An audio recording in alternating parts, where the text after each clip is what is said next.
guys, sa video may bago na naman po akong sinubukang utangan na loan application. So magkano ba ang pwedeng mautang natin dito? So nag-o-offer sila kapag ikaw ay first time ng 700 yung pinakamababa up to 30,000 pesos. Pero nung sinubukan ko po siyang applyan, yes, tumataginting na 10,000 so kaagad ang offer ng bagong loan up na to sa akin. So dito guys, ang bilis din ng result ng aking application. Alam mo na kaagad kung approved ka or rejected. At hindi ka mangangamba kasi legal daw po ang kanilang serbisyo dahil sila ay fully government compliant daw po. Yes, SEC registered daw itong loan application na to. So anyway, ang pangalan nga pala nito is si Life Credit, the underput ng World Lifestyle Operation Incorporated. So as of now, marami na pong nag-review at nakapag-try ng application na to kasi may ratings na po siya. 2.6 ratings at meron po siyang stars na 4.6 star. At ito po yung mga nasa ads niya ha. So high loan limits daw po sila. Yes, nasa 30,000 naman yung nakalagay doon na offer. And safe and secure. So galo kaya ka-secure talaga itong loan application na to? Dahil ba sila ay SEC registered at government fully compliant daw? Anyway, malalaman natin yan guys. Kaya eto na yung vlog natin about dito kay Life Credit. Nga pala guys, kung gusto mo na magantong video para updated ka sa mga bagong labas dyan na utangan, just click the subscribe button, turn on the notification bell, and be updated sa aking mga latest upload. Subscribe now and press the bell icon. Never miss an update.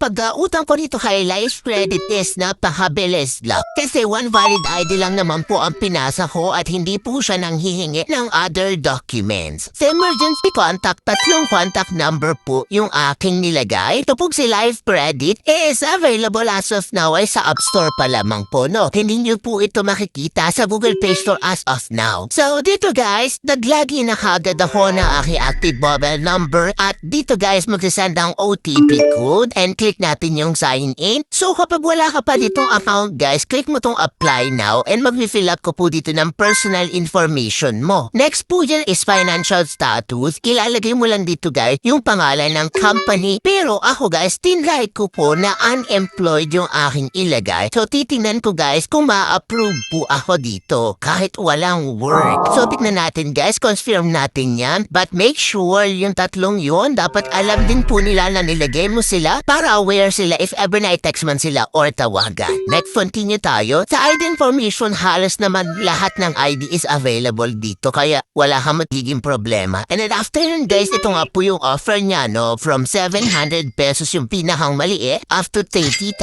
pesos. So, pinili ko po yung apply now at ito nga yung sinasabi ko sa inyo na may offer po kaagad siya sa akin na 10,000 pesos. So, 120 days daw po ang kanyang loan term at ang amount na marireceive natin sa 10,000 is 9,992 pesos. Bali, 8 pesos lang guys ang ibabawas. So, sobrang liit ng 8 pesos na yun guys. So, ang interest na this is 320. So, siguro tong 320 is babayaran na lang natin sa total repayment. Kasi, amount to receive daw natin is 9,992 pesos. And dito sa baba guys, meron dito silang repayment plan. No? So, next ko pong babayaran, July po ngayon is August 13 na po, which is 3,060 pesos. Next po is September 22, 2,740. Next na po is sa November 1, which is 2,740 po ulit. So dito guys, kinilig ko yung apply now. So dito ko pwedeng ma-receive yung pera sa e-wallet and sa bank transfer. Sa e-wallet may option sila na GCash, Paymaya, and Grabpay. So success po yung ating pag-apply and waiting tayo na ma-approve dito, no? So 10,000 pesos, honestly ha, malaki po yun kapag ikaw talaga ay first time na utang sa Ola. Wala pa po ako na-encounter na nagpa-loan sa akin na first time kong mag-apply sa application na 10,000 sa agad. So although maraming akong na-encounter na ganito nga yung kanyang loan details, 8 pesos lang yung service fee, na ibabawas tapos almost buo mo na siyang marireceive ha. Pero hindi natin siya masasabi kaagad na legit guys. Di porket sinabi niya na fully government compliant siya, SEC registered, hindi natin masasabi na,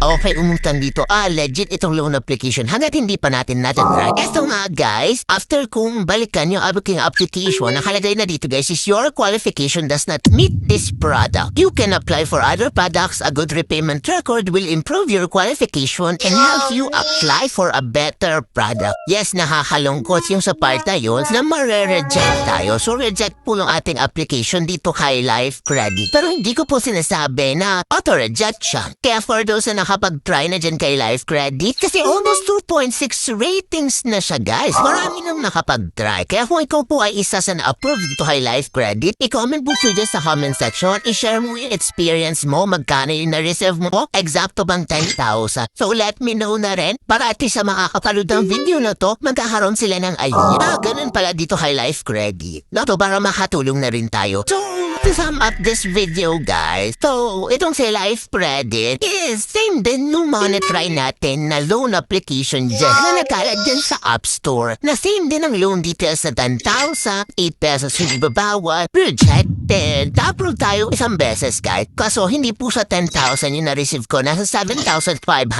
pesos po. Pero hindi ko po yung na-receive ng buo kasi may malaking interest po doon na binawas. Kaya ingat din guys sa mga nagkalat dyan online na bagong loan application. Panood muna tayo ng review bago natin siya i-try. Mas maganda kasi na alam natin yung loan details. Syempre magkano yung ibabawas, magkano yung ma-reserve natin, magkano yung interest at kailan siya babayaran. Dapat alam natin yan sa mga uutangan nating online. Anyways, kung kayo may katanungan, i-comment lang po dyan sa comment section at ating pong sasagutin. But hanggang dito muna yung ating video guys. So yun po yung review natin about kay Life Credit. Walang nangyari, rejected yung ating application. So nasa sa inyo na guys kung itatry niyo siya or hindi. And for those na hindi pa din nakasubscribe sa aking YouTube channel, click na subscribe button, turn on the notification bell and be updated sa mga latest upload.